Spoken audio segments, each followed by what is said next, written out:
Hello, everybody. This is the very first night of my new show, Disrupt Your Now. This is a spinoff of my show, Adaptable Entrepreneurs, that has been being Tuesday night and Thursday night. And I'm like, you know what? I ought to do something different on Tuesday. So I've got young Miss Millennial Rachel Garrett Mercer joining me as my co-host. So I'm 59. I'm just going to tell y'all, I'm 59. Rachel is, you can tell them how old you are if you want to. But Yeah. it is the spectrum. And so we're doing the Disrupt Your Now show together every Tuesday night. And our very first guest on our entrepreneurial episode are two ladies who have decades of experience together in the C-suite of large businesses, and they just started their business during COVID, which, by the way, Rachel did too. So I'm going to let each of the three of y'all introduce yourselves. First, Rachel, I'll let you go since it's just you. And then Jennifer, Mistal-Kashinejad, and Ann Byrd, I'm going to let y'all introduce yourselves, introduce your businesses, and kind of how you got started. And then we're going to go into talking about disrupting your now and overcoming imposter syndrome. Perfect. I'll go. So my name is Rachel, and I am 28 years old. So I'm on a little bit of the opposite end of the spectrum of you, Lisa, but I'm far away. I could be your mommy. That's right. I guess that's true. And I am the founder of Mercer Editorial Services. So in August of 2020, I made the pivot and the shift into starting my own business. And I really work on copy editing and content strategy for creatives and small businesses. That's really where my specialty lies. And so I work with brands to really hone in on what their story is and how they can share that effectively with the world. Do a lot of this kind of stuff, a lot of Zooms, a lot of, pulling that out of people and really partnering with those creatives. And I can go into my background unless we want to save that for how I disrupted my now later. What do you think, Lisa? Tell them a little bit, because I want them to know that it's perfect. Weird mix of. It is. I know I have an interesting background. So I have a degree in stage management. So I went to school for theater. I did stage management for several years after I graduated. Loved it. And then I shifted into the financial space and was a financial advisor for a few years as well. Had some health challenges that really caused me to reevaluate, what my life was going to be. And that's really what kind of brought me around to, so I was in the stage management creative field. Then I moved into finance, and I really learned that I wanted to marry the idea of creativity with the client base. And so I really wanted to blend those together.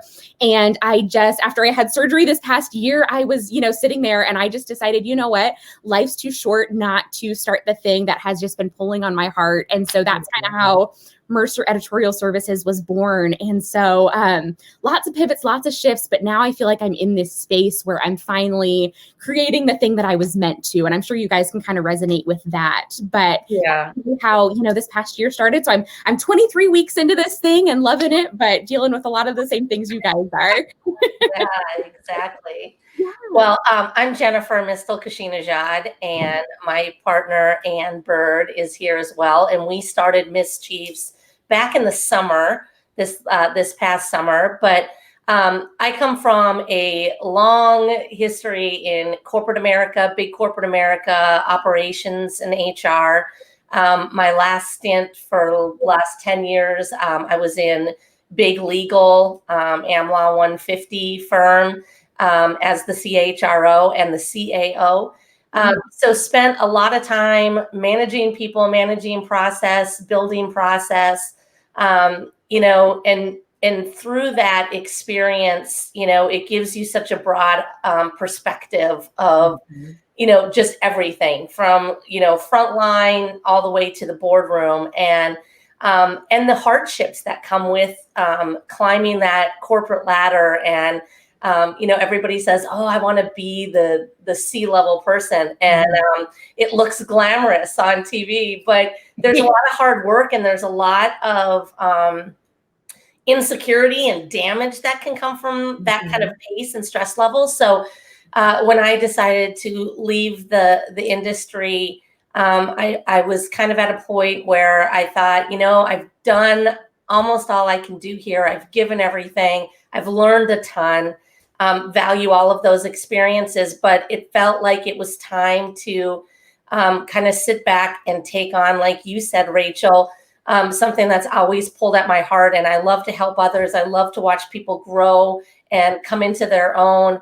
And with COVID, like you said, it's sort of like the time is now, life is too short. And so when Anne gave me the call, I'll let her talk a little bit about that. I said, I'm in, let's go. Yeah, I'm Ann Byrd, and Jen and I have known each other and worked together for a really long time. So it's a little probably over 14 years now that we've known one another. And I think that's an important point to make, because strong women, professional relationships and friendships are few and far between, just as a matter of course, women aren't great at making good girlfriends at work and keeping them over long periods of time.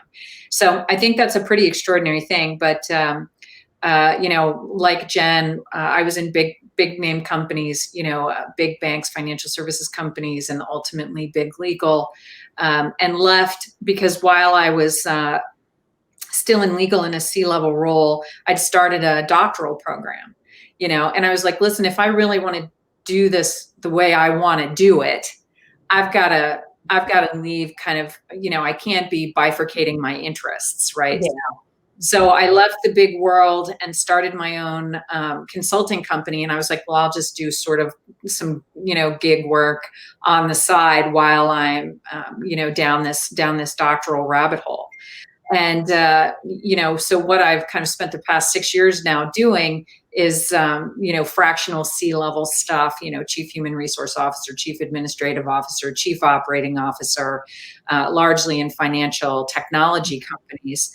But my doctoral program is ultimately in organizational and human development, with an emphasis on social justice, which is very timely given the events today. And I did my dissertation on masculinity, and specifically a topic called hegemonic masculinity, which is systemic gender oppression. And I looked at why military men were not killing themselves inside of a militarized motorcycle club, a nonprofit. And it was a really extraordinary opportunity. But what I learned in that process is that we as a society are not studying men. We're studying women, we're studying feminism, but we're not studying masculinity. And the argument that's made there is because, prior to kind of this second wave of feminism, all studies were studies of men, but they weren't really, because they weren't gendered studies. They were just studies of people. Yeah. So we don't have anywhere near enough information. And if we're interested in furthering the cause of women at work or minority, anybody at work, any sort of structurally unequal group of people, we need to understand how men operate. And there's a dearth of that in the world, a real dearth. But yeah, I was doing my regular thing and in line at the pharmacy to, pick up something, at the drive-through because you can't go in. And I was listening to a podcast and something they said, there was sort of something along the lines of, essentially, if you can help the world and you're not helping the world, kind of shame on you. You've got to be courageous enough to put it out there. And, Jen and I have long believed that feedback is a gift of love. If you really love someone, you give them feedback, you help them, you tell them they have spinach in their teeth. And I like, hey, are you home? Because I have an idea. I'm coming over. I love it. And here we are. So you kind of had a nebulous idea. You didn't really know what it was, just enough to kind of express it. And then y'all just massaged it and kept talking about it and figured it out, right? And over massaged it and then kept massaging it. Yeah. Until we just said, we have to go. Yeah. We have to do it. I know sure as we can help. So the company itself is called MsChiefs, right? Yes, MsChiefs. So tell us what the services are and like who your core client base is and so forth. Yeah. Well, there's the opening salvo, which is where we are today. Ultimately, we have a vision that MsChiefs will be a family of companies. But Okay. for today, it's kind of two categories of work. One is one-on-one coaching for people. It's largely targeted at women who work, because that's sort of where our most robust experience set is. But we also do a lot of leadership development training. Interestingly enough, mostly men, 95% of who we work with is men. And they work in industries that you wouldn't expect sort of would be looking for people like me and Jen. They work in financial services, they work in financial technology, they work in video game design for virtual reality stuff. They work in consumer goods, masks, specialty masks. So it's sort of all over the map. But what they have in common is that they're really looking for actionable, practical coaching. And we practice a form of coaching called cognitive behavioral self-coaching. It's a kind of an offshoot of cognitive behavioral therapy, which is super scientifically grounded and we know has beneficial effects. And if we teach people how their brain works, that they're not crazy and that whatever they're suffering with doesn't have to be a permanent state in most cases. We can really help. One thing that I love about that, and I could be totally wrong, this is just my perception, but it seems to me that most coaches are either rah, you can do this, or they're so formulaic that you feel like if you don't fit in the mold of, they're like, get up an hour earlier, do this, do that. And if it doesn't fit your personality, it's not going to work for them if it doesn't fit their personality. So I love that what y'all are doing is helping them help themselves within their own structure. Yeah. So many, my perspective is that it's all of us. We all have these triggers, right? So something happens and it starts a wave of thoughts. I can't do this. And and negative thoughts usually, right? And it brings up all these insecurities and I can't, and I'm not good enough. Imposter syndrome just feeds that wheel that we all kind of live in. And people that don't, like, you rock, because that's awesome. But, I've been doing this self-coaching forever. Anne's been my coach. I've been her coach. We've had other coaches. And we are versed in this. And I still have days where those thoughts get the best of me. So really what we do is help you understand where those thoughts are coming from, the belief story that you have that's triggering those kinds of thoughts. And then we talk about, do those stories or those beliefs serve us anymore? Are they just there because they've always been there, but they have no validity to them? And then we start working through making our thoughts change, right? And we start disrupting how we think about things and how we shut down those stories that don't serve us anymore and create new stories and new thoughts. And that's when you start to see people come alive. And it's not, that you'll never have a negative thought or, have to work on yourself. But it over time, what happens is you get more control over those situations faster, and you're able to kind of dig yourself out of that negative hole or that insecurity at a faster rate and get on with your day, life, goals, whatever it is. And so it's so rewarding. And I think all of us need it, because at any given point in our lives, all four of us here talking today are successful in our own rights. But there are mornings we all wake up and think we aren't. Exactly. And we're not doing enough. And it's that, again, back to the topic tonight, imposter syndrome is debilitating because our minds believe us when we tell ourselves those stories. And so this kind of coaching helps us get control of those thoughts and, help us to overcome. I think it'd be really cool for us, the four of us, to do some type of workshop together sometime. For sure. Entrepreneurs, look, and what people don't understand is it doesn't matter how successful you are. The most successful people in the world, there's always somebody that they feel is better than them, whether it's money, property, whatever. There's always somebody or some situation that makes them feel like that they allow themselves to feel like they don't measure up. But what happens is we keep telling ourselves and we keep feeding ourselves the same thing. And it's just like, your mind has so much power over your body where you can literally make yourself sick. Yeah. Thinking of things. So if you can make yourself sick, you can definitely make yourself not be able to perform as well. And if you make yourself sick, you can make yourself better. Yeah. And it's interesting. So let's talk a little bit about the science, this idea. Let's use imposter syndrome since that's the topic of the day, right? The thought is, I'm not enough, right? And somebody's going to find it out. I'm not smart enough. I'm not talented enough. When they figure out I don't really know how to do math, right? Yeah. Like that's imposter syndrome. Well, that has its strain to a belief that gets created for us somewhere around the age of 6 to 8 years old. Our core beliefs are created for us before the age of reason, and age of reason is sort of 8 to 9. So most of your beliefs are created for you by the time you're 8 years old. When you're 8, you're not enough. And you're largely not enough. You're not tall enough. You're not old enough. You can't ride the ride. You're not, like, all those things are true when you're 8. And then your brain's job is to reinforce those beliefs and those thoughts because that's efficient. So we think sort of 60 to 80,000 thoughts a day. Most of them are negative. Right? Some astronomical percentage of them are negative. And like 85 to 92% of the thoughts we think today are the same thoughts we thought yesterday. That is so amazing, right? When you think of it. Yeah. And so if you can break it down that way, it's like, oh, well, wait, maybe I am enough. And this talk I'm having with myself is just an old story that has this other crazy thread.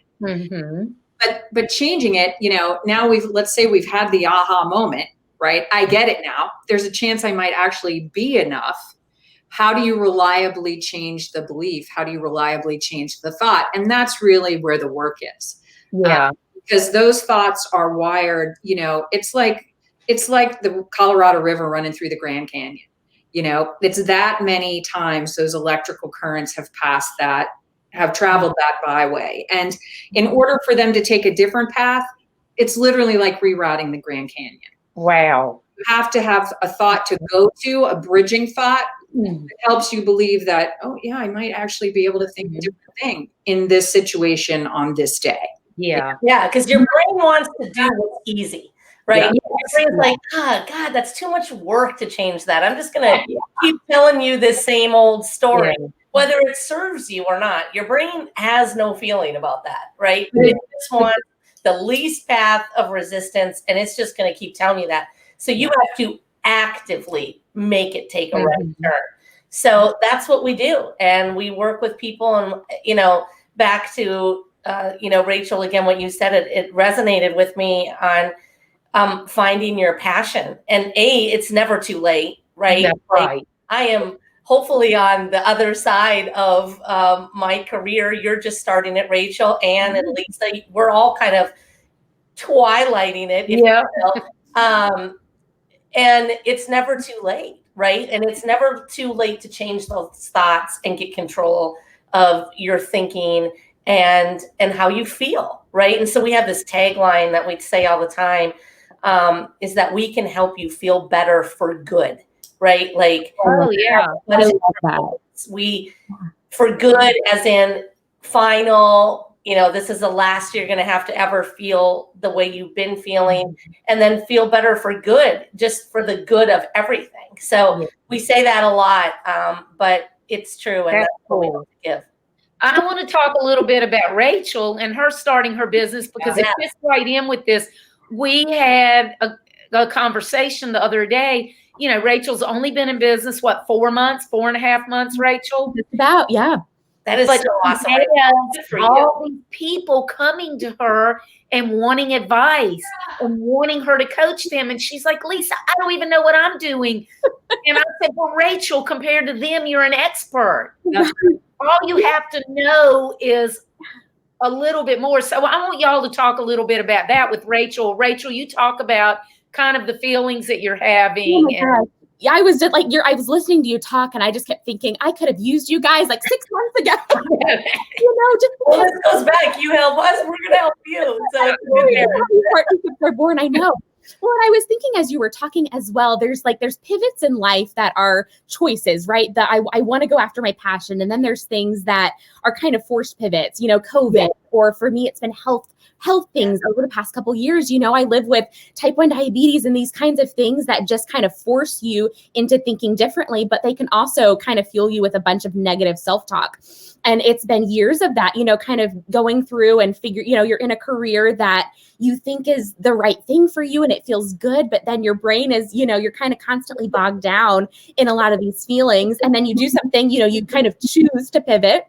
Yeah. Choose to disrupt your now, choose to start this business that's been pulling on your heart. And Lisa's exactly right. We had a 2.5-hour conversation last week just because I was, trying to figure out, I've had so many friends and so many people say, oh my gosh, I want to do what you're doing, or how the heck did you do this thing? And so it's been for me figuring out, okay, I've figured it out, some of it, not everything. I've not by any means figured out everything, but I figured out enough to be able to launch this thing, to brand this thing, to really get to the heart of other companies, to really help other businesses. But at the same time, I'm like, gosh, I've only been doing this for 4 months, so it's figuring out, how do you monetize that appropriately? What does that look like? Are my prices appropriate? That's where my imposter syndrome, I think, comes in, where it's how much am I worth? That kind of thing. I'm sure we've all dealt with that. I think that's where I deal with that. Here's what I think. I'm not charging enough, so I should double my charges. Right? I know, really. If somebody is still paying the price, I am not charging enough. Yeah, right? we had that conversation. We did. We had that month, and they're booking. You need to keep going up, up, up until nobody will pay it anymore, and then you're charging enough, right? Yeah, and more like $1. Yeah, and that's where you this is what makes a beautiful partnership, right? Because I'm like, oh, I'll help you for free. I know. See, we're not helping for free. Yes, I will do that. I'm like, but it's such a good cause. Yeah, I have to have somebody that's like a cracking the whip. No, girl, get back. I coached for 15 years. I got my first coaching certificate 15 years ago, and I coached for free for a really long time. And I couldn't figure out why I wasn't an effective coach, right? Because I was putting this all at my feet. And the issue was, the very second I charged for coaching, I became a much more effective coach. Yes. Because people value, it turns out, what they pay for. And so I sort of liken it to the trainer at the gym, right? Like, you'll not go to the gym. You'll pay that monthly membership and not go for years. Yes. But the minute you've got, $129 appointment for 30 minutes with a trainer, you throw yourself up at the gym. Yeah. Right? That's true. So the part of the pricing question for us is, and I ask this of every corporate client and every individual client, how much does it cost to get your attention, right? How much does it cost for this to be a priority for you? Yeah. Because I've done work for teachers who make, $32,000 a year, and a $500 program is all of the disposable income they're going to have. They're not going to go on vacation because they're going to put all disposable income into this program. And then I've worked with CEOs who make $10 million a year. And you've got to hit a number for them that makes them go, ow, that's comfortable. Yeah. But they're like, I don't have a set price for everyone under the sun, because I don't know what that number is. Right. For them. Right. Yeah. It's value, right? Right. I was going to say it's value. It's the value to them. No matter what the teacher pays you, she's never going to be able to make more than such amount. So I have a couple of questions in here that I want us to answer before they leave. So this is Amy T. Meyer. I know her through Steve Sims is my coach, as y'all know, through the speaking. And I know Amy through the Rachel's brother is the NASCAR driver that I work with to combat veteran suicide. And Amy is a veteran and her husband is still active duty. So Amy's question is, do you think you would make a bigger impact with successful women or ladies who are not yet successful? Yes, the answer is yes. I would make a bigger impact with women, period. Because I think, yeah, because I think we all think we've got more to contribute. Yeah. Right. And when it's interesting, because not yet successful, I don't know what that really means. Because I think, you know, I mean, the measure of success is your own personal measure. Yep. And it's always evolving. Sure. And, you know, to this question of imposter syndrome, you know, when have you arrived? Like, what does success look like? You know, Rachel, you're new to your business, but you've made amazing strides. Yes. Starting with having the courage to start, right? Yeah. Begin, that's extraordinarily successful, right? Maybe you decide that success is when you make your 100K or when you make $1 million. Like, I think success is a very individual metric. And what we know for sure is our program helps every single human being achieve the results that they want in their life, however. At that point in time too, right? Exactly. And so I think, just like Ann said, I think both, right? Both and all and any, because I think sometimes what happens, and I kind of touched on this a little bit ago, when you reach a C level and you have, I guess on paper, succeeded, right? You've reached the top realm of your profession. Trust me, from firsthand experience, you don't think you've succeeded. Yes. Every day. And, you know, the bumps and the bruises make you feel like you have completely failed on some days. And so, again, success is I think it becomes how you feel, right? Like C level, if that's what your goal is and you've achieved it, great. As long as you haven't lost yourself in that process, right? Yeah. And so I think that coaching, and especially the kind of coaching that Ann and I do, really is the great connector to any level that you're at, right? Beginning, stay home mom, right? Like, I'm a mother of a special needs child, right? Yeah. And so you have that, like, good Lord, if you ever think you haven't succeeded, try that, you know? And so, and that's something that's something you're really not in control of. Yeah, exactly. So really, what I love so much about cognitive behavioral coaching and what Ann and I do and specialize in is that, you know, it transcends. Like, it doesn't matter what stage you're in, what you're experiencing, what you want to achieve. You know, even if you don't have professional goals, but you have personal goals, this works. So, great question. And I want to Amy said that great answer, Ann. So I want to, speaking of what you brought up, Jen, Christina is my cousin. And that's nice. And I don't think she'll mind that I say this. She has a son with special needs. She works, but she also deals with the same things that you deal with. And so she said she loves how Ann defines successful. It's completely relative. She says, I think me thinking I'm not successful is fear and sometimes life exhaustion. And those are really good points. Amen. And life is exhausting, right? So let's talk about why life's exhausting for a second. Because when you know, to Jen's earlier point, your brain is always seeking the most efficient path, right? Okay. And so if you're learning something new or trying to change a behavior, or in a situation that you don't control, like COVID or having a person in your life with special needs. I have, you know, I live with 2 old people who I adore. But what that causes your brain to do is get off its most efficient path, right? And when your brain is having to do new things, right, that it actually causes a state of physical pain and exhaustion. So you can have a headache, your body, it can be flu-like, and you are exhausted. And you're like, I didn't do anything today except eat on my new food plan. Holy crap, I gotta lay down. You know, sugar. And you know, because you asked your brain to do a lot of new things today. And so, you know, it's part of why if you're buying a home or building a home or remodeling a home and you've got to make a whole bunch of decisions, like you've got to choose the tile and the new door. Yeah.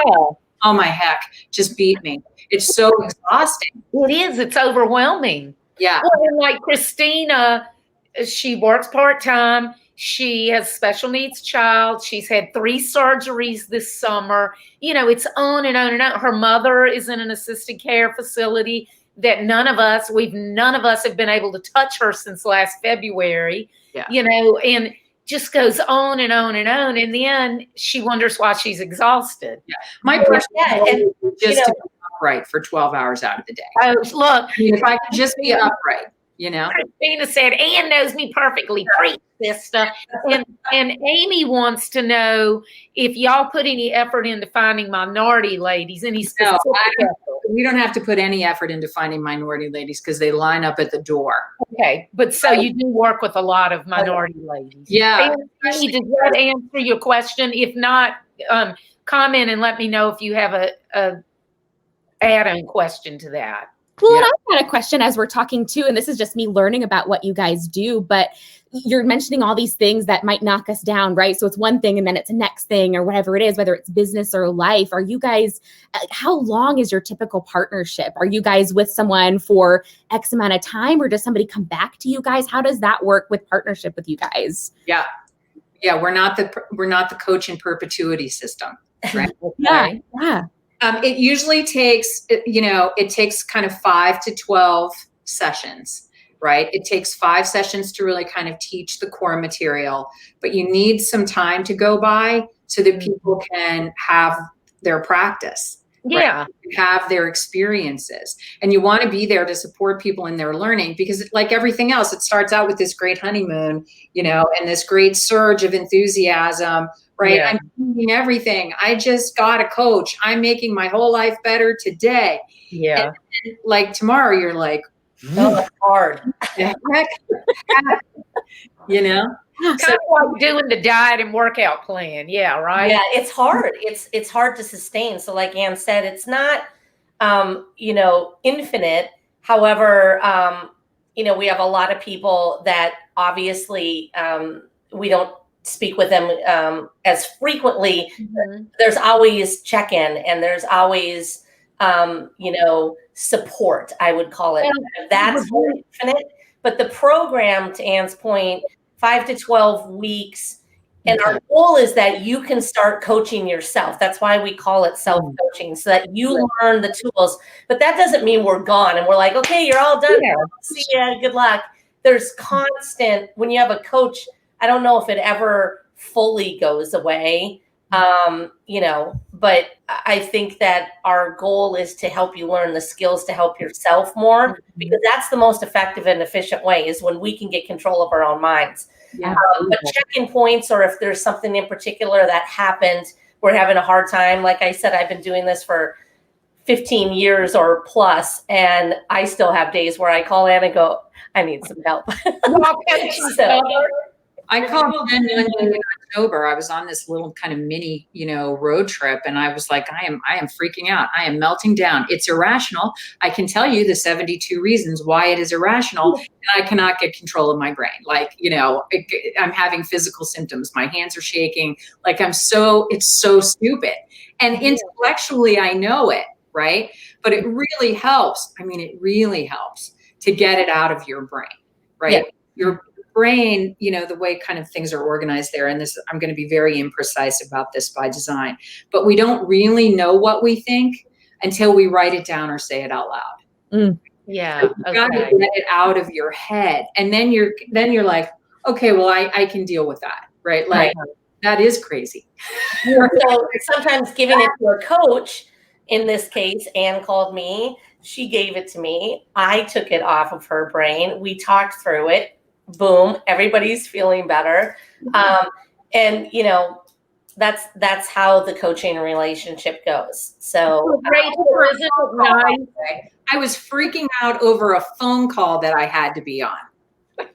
It was so dumb, Rachel, isn't it nice though to know that these two ladies who've been doing this for decades still have to turn to each other and be each other's coaches.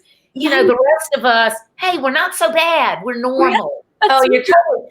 And, you know, the comment that I believe it was your sister-in-law said earlier, I think I have fear. Well, Anne will tell you I am like the fear expert because I fear all the time. That's what my trigger is. I'm afraid this is going to happen. This is going to go wrong. And I can create the greatest fear stories ever.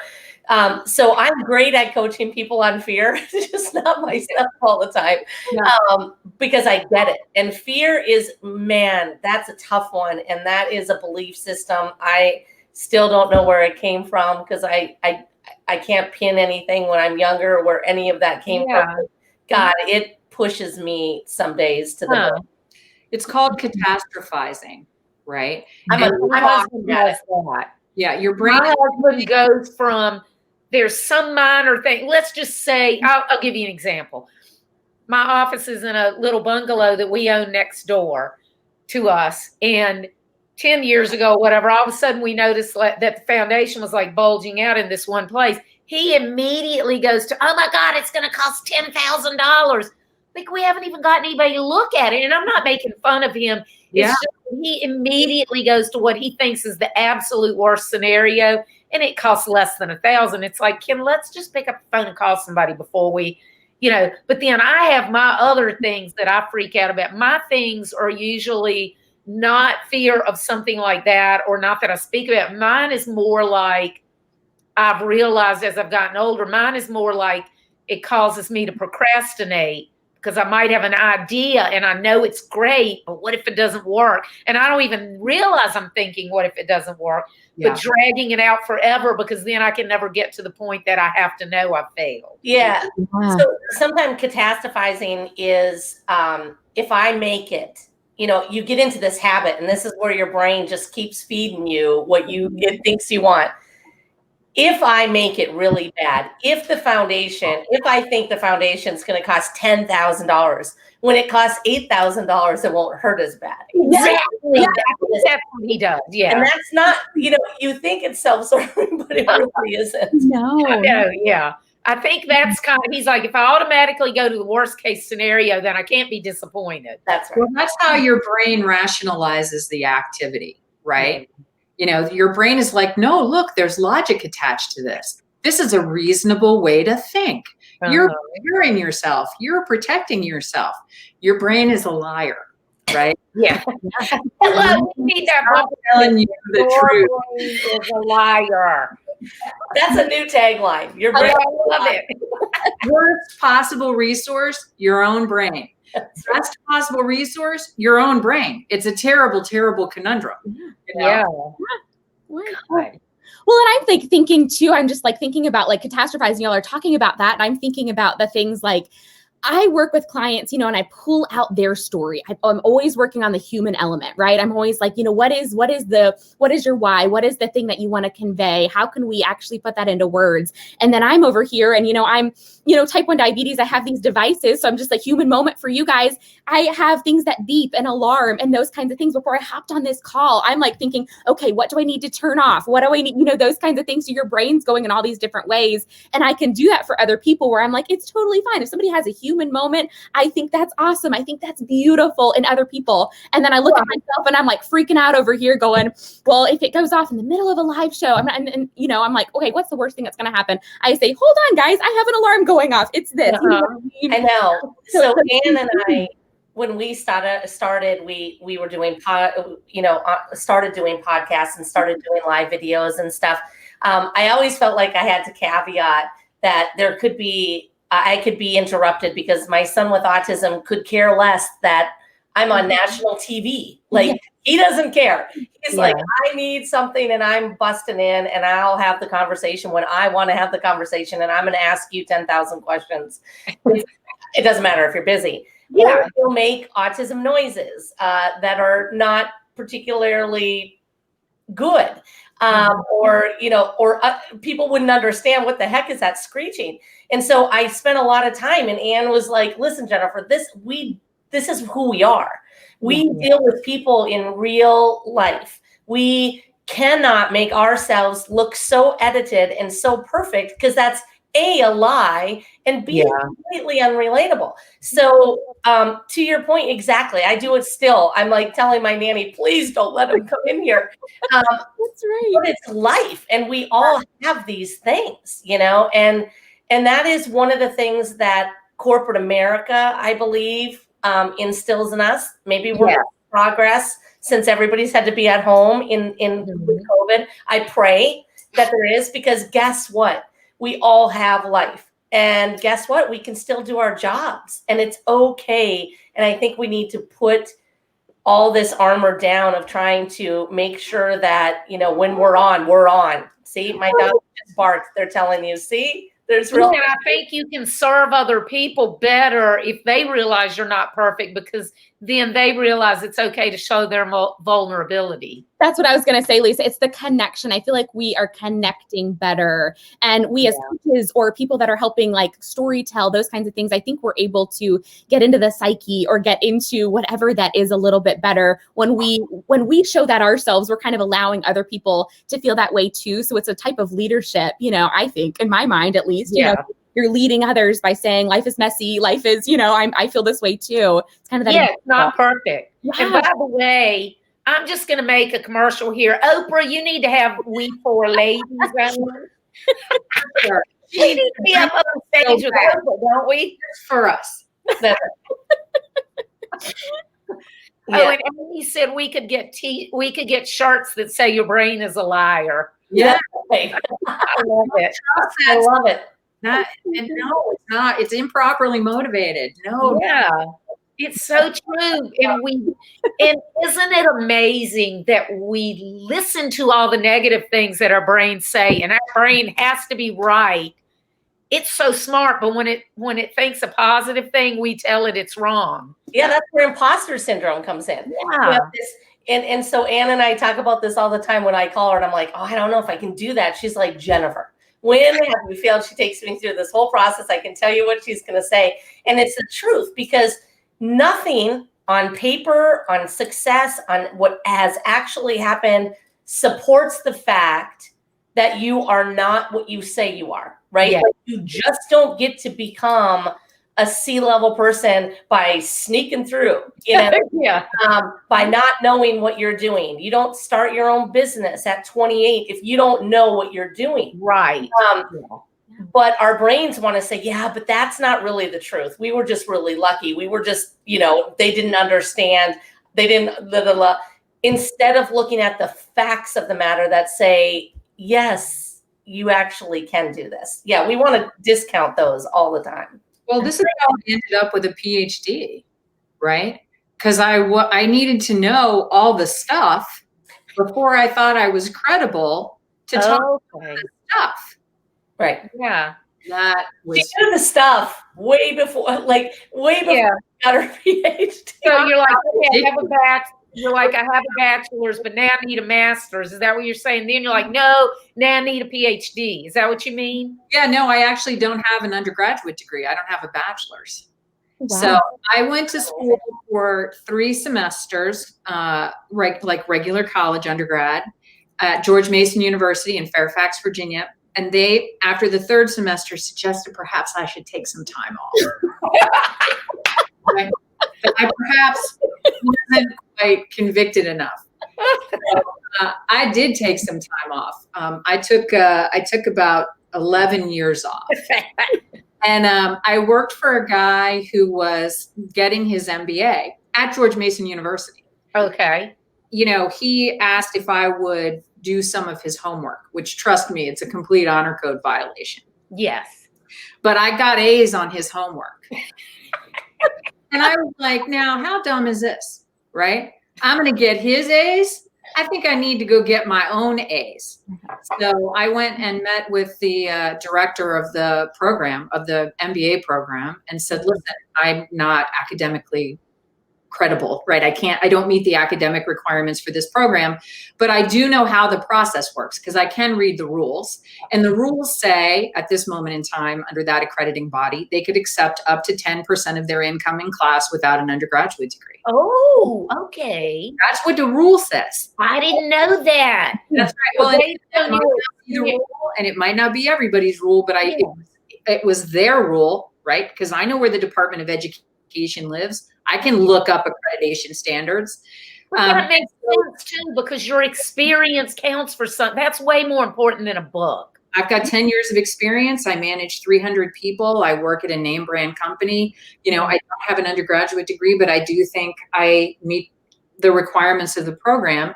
And I'd also had a little conversation with God. So depending on your faith, I think I want you to tell this part. Like rare. The good part. Yeah, before I was getting on the elevator to go upstairs and have this meeting, and I had a conversation with God, and I said, give me this, and I will give back for the rest of my life. Wow. And part of why I do what I do is so that I can honor that commitment that I made on that day. That is so awesome. And it's so important to keep those promises. Yeah. And so a lot of people are really pissed off at me. I know a lot of people are like, oh, if you do this for me, God, or whatever, I'll be whatever. And then once it's done, they're like, okay, I'm good. But it's important to your own psyche to do what you promise in your head or whatever that you're going to do. Yeah. So I worked my butt off. I did very, very well in my MBA program at the very same school that asked me to take a break prior. And I just couldn't get out of my mind. I not having a PhD, not getting a PhD would have been a regret. But I wanted a program. I didn't want just any program. I wanted a program where I could study what I wanted to study. Mm-hmm. And it took me a long time to find it. And it was a bit of an uphill climb because the university system isn't really built to help women study men. But I got the program. I got what I needed done. And, now I know for sure that I should have been coaching the whole time because I didn't learn anything new in my doctoral program that made me a better coach than what I already was. But you got it. And so there you go. Yeah. Not have imposter issues around that. Well, what if I had a PhD in psychology? What about looking today at a certificate? I was like, I know all this positive psych stuff, but UPenn, they've got a certificate program. That's interesting to me. And I'm, down a 15-minute rabbit hole on why I should get another certificate in something. Some shiny object syndrome too. You see something cool, it's like, oh wait, but what about all that kind of stuff? I'm trying to hone that in or tune that down for myself. It's like I see something and I'm like, oh, but somebody's doing this and it's really cool. So I'm trying to take pieces that make sense, but then leave the shiny things away so that I can focus on what I'm actually doing. I have that. We do that too. Well, Rachel, I think you are doing an amazing job. At your young age, you're doing an amazing job by really focusing and figuring out what you want to do. Not that you're not experimenting and everything, but I just feel like you're going about it in a great way. And I'm sure part of it was growing up in an entrepreneurial family, and part of it was working in different industries, theater but I really think that you're doing a great job. Oh, yeah. And don't doubt yourself, Rachel. Like, you don't have to be 40, 50 years old to have experience, and that's valuable. So I think courage wins, and you've got it in spades. So that's awesome. Rachel and I are actually going, we haven't announced it yet. No, we are actually going to start offering some packages together. Like I offer brainstorming and coaching and stuff for what I do. And we're going to go in together and offer some similar together, but where they get both of us. And that way they get the 59-year-old and the 28-year-old, the two widely different types of experience, but, decades of experience, but fresh eyes.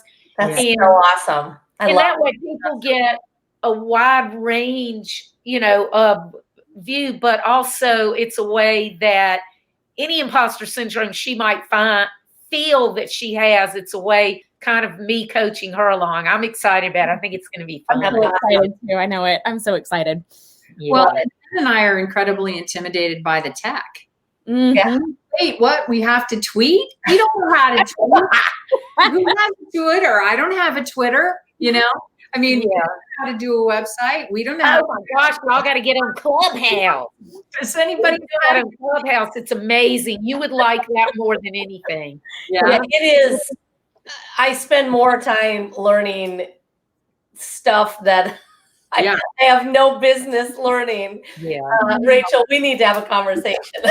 What's your favorite things? I'll coach you on what you're dealing with. You help me learn how to. Perfect. That's right. But you know what? Clubhouse, seriously, we just got on last week because it's in beta now. You can only get on with an invitation, yada, yada, yada. And we finally got on last week. Did I say last month? Last week.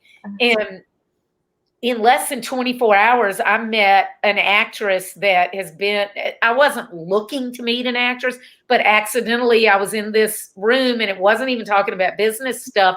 It was more psyche and everything. Met an actress. She actually was on the show Saved by the Bell, and she wants to come on my show. And then like I met 3 different people within 24 hours that were amazing people that I would have never met anywhere else. So that's why y'all will love it, because you can find rooms to go in to talk about, and it doesn't have to be work topics. It could be about anything, but it's like going to a party. If you find somebody that you connect with just personally and you enjoy talking with them, then inevitably you're going to figure out somebody they know or whatever. Plus you can open your own room. So like we could have a room that we're just in there chit-chatting about stuff like this, and other people can drop in. It's like not online chat rooms, the remix. Yeah, it's not video, it's all audio. But so it's kind of like a talk show, but all audio. Cool. It's so really we talking, but somebody can raise their hand and we can let them. It's really, really cool. I swear, of 25 years being online for myself in business, I think that might be my favorite ever. If it continues like I have had it, I think it'll be the best for me ever, because it's a way to connect personally. That's cool. Very cool. Yeah. Well, we are almost at an hour. So I want each of the 3 of you to, since this is about imposter syndrome, and all 3 of you started your businesses, or this new subsidiary in your case, Anne, during COVID, I just want each of you to give kind of like your biggest tip to someone who is having imposter syndrome or doubting themselves, or who are afraid to try something new.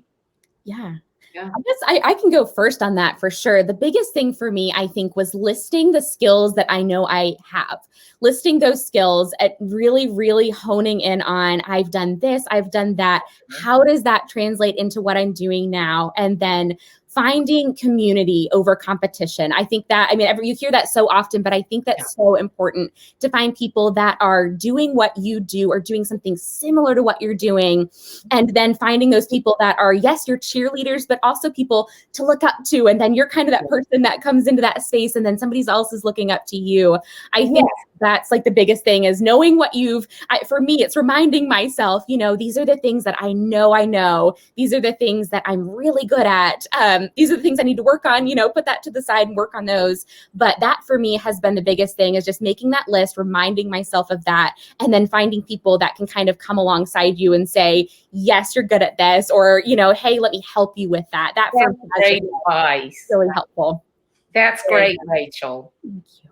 Anne, what do you have? What do you got, Jen? Oh, me? Okay. I think, for me, it always goes back to, it's like cliche and it sounds easy, but is just, you have to believe, right? You have to believe in yourself. And that's not always easy. And I don't just mean like saying, oh, I believe myself. I mean, fundamentally changing, and Anne knows I've been working on this for a long time, actually believing it and feeling it. And that takes work, but commit to believing in yourself. And just not taking no for an answer from yourself, right? Just overcoming and sitting down in the quiet and telling yourself that you believe in yourself. That's great advice too. I'm sorry. I'm looking at my phone because I'll forget to tell y'all something and I have to look it up and find it. Okay. Sorry. Okay. I'd say for me, the thing to remember, I think, is that it's not about you. It's about the person that you're operating in service to. Because you just don't know what thing you're going to say or what connection you're going to make that's going to change a life or even save a life, And if you're not kind of bold enough or courageous enough to put yourself out there, the world loses, Yeah. And I think we can't anticipate whose life or how many lives we touch. And I think, by playing small, you just don't know what. And that's phenomenal. A reminder to us that we never know whose life we might be changing. Yep. That's wonderful. Tell everybody where they can go find out more about y'all, and then I'm going to tell them about the show Thursday.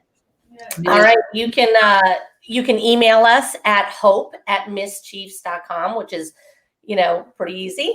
Or you can just go to our website at MsChiefs.com. And it's spelled MsChiefs, CHIES. Ms. We're very progressive. That's right. All right, Rachel, how can they find out more about you? Absolutely. So I am online at Mercer Editorial Services.com or Instagram, Mercer Editorial Services. Those are the two platforms I'm on, probably the most, but pretty much anything. Well, Clubhouse now. And Clubhouse, that's right. Clubhouse too. You can find me everywhere with that handle. So that's me. I am so excited that y'all were here tonight. I'm so excited that Rachel is going to be doing Disrupt Your Now with me every Tuesday. Thursday evening at 7 is still Adaptable Entrepreneurs. This Thursday, I'm going to have a really fun guest. His name is Rico Rakoski. He is a retired fighter jet pilot, and he is a pilot for Southwest Airlines. And he has created a program, Just Two Choices. It's about crystal clear thinking, because in being a pilot, if you're a fighter pilot, you don't have time to be sitting there around wallowing and you make the wrong decision and people are dead. Yep. So it is going to be so interesting. And he helps people, everything from children to adults. It's going to be really interesting. So I'm excited about that. And I'm really excited about the niche show. And I think the four of us need to figure out some type of workshop or something that we can do together. Absolutely.